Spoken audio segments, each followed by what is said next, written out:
Why bother with marriage? Hello everyone, welcome back to my YouTube channel. Today I have another interesting topic to discuss with you.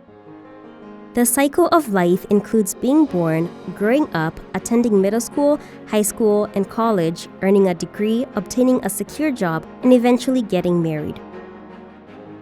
Despite the fact that this cycle has been going on for a millennia, it is still in use. Is it, however, necessary to incorporate marriage into this cycle?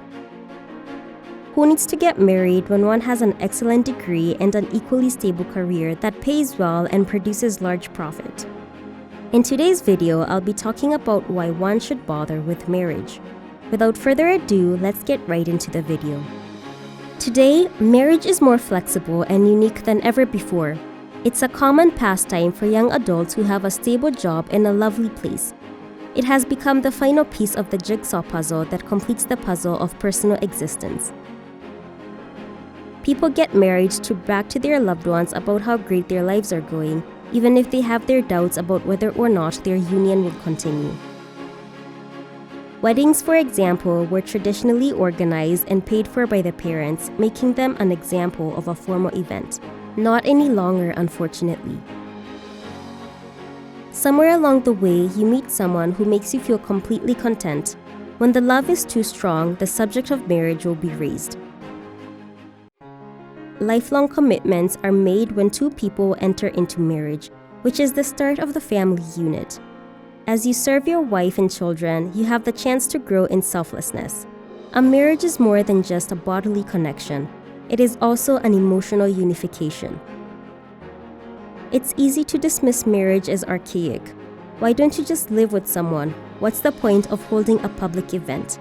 Is there a reason for all of these eccentric ceremonies in churches, temples with hymns and prayers? Humanity's religious past has left marriage as a superstitious relic that has no place in today's scientifically literate society. And yet, it's still there.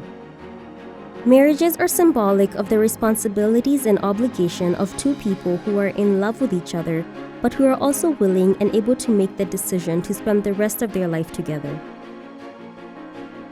When two people enter into a relationship known as marriage, it is called matrimony. In a cultural and legal union, it establishes the rights and duties of spouses. Despite the fact that marriage is widely seen as a universal institution, its significance varies. Marriage serves as a powerful deterrent to our self-indulgent, hopeful, and yearning selves. As a result of our submission, we are buying into the idea that we as individuals tend to make bad decisions whenever we are influenced by strong, short-term impulses.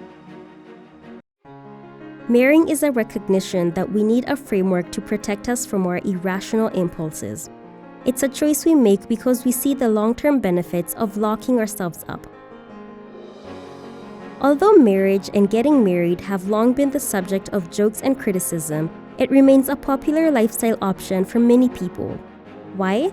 Because it's not just a great place to hang out, it also has a lot of great perks. Getting married has several benefits. You should bother getting married because you make more money.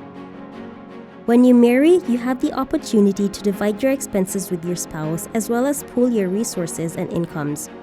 Getting married profoundly impacts your financial status. As a result, your cost will be lower and your revenue will be higher. Instead of having two rents or two mortgages, you just have one. Marriage is a smart business decision from a financial standpoint. As a result, women typically have less money set up for their golden years when they reach retirement age than males do.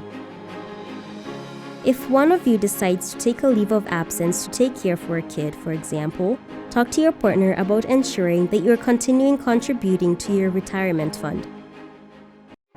Your lifespan will be enhanced. A recent Harvard study found that married people were considerably more likely than unmarried people to diagnose cancer in its earlier stages and seek treatment, a finding that is consistent with other studies showing that married people live longer than their unmarried peers. When someone close to you puts pressure on you to see a doctor, it's reasonable to think that something is wrong. You make new friendships. You can become friends with your partner's buddies. In the same way that you and your spouse share other aspects of your lives, you and your partner will also share and develop your circle of friends. You get to improve the quality of your life. To be in love is wonderful, but learning to be patient, understanding, kind, and perseverant while adapting to your spouse is a terrific lesson. Having a wife and children can help you grow as a person. You are no longer lonely.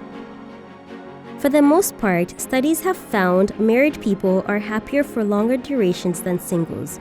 Companionship is innate in the human psyche. Please accept my sincere appreciation for your time and attention. To sum up, within your heart of hearts, if you're certain that this person is the one for you, and after a couple of dates you're feeling confident, you can't imagine your existence without them in it. They are indispensable. In fact, for you as a lady, he has already expressed an interest in you, and he feels the same way as you do. Consider your feelings when it comes to getting married, and then go ahead and get hitched. Marriage creates the conditions for us to make decisions about our lives that would otherwise be too perilous.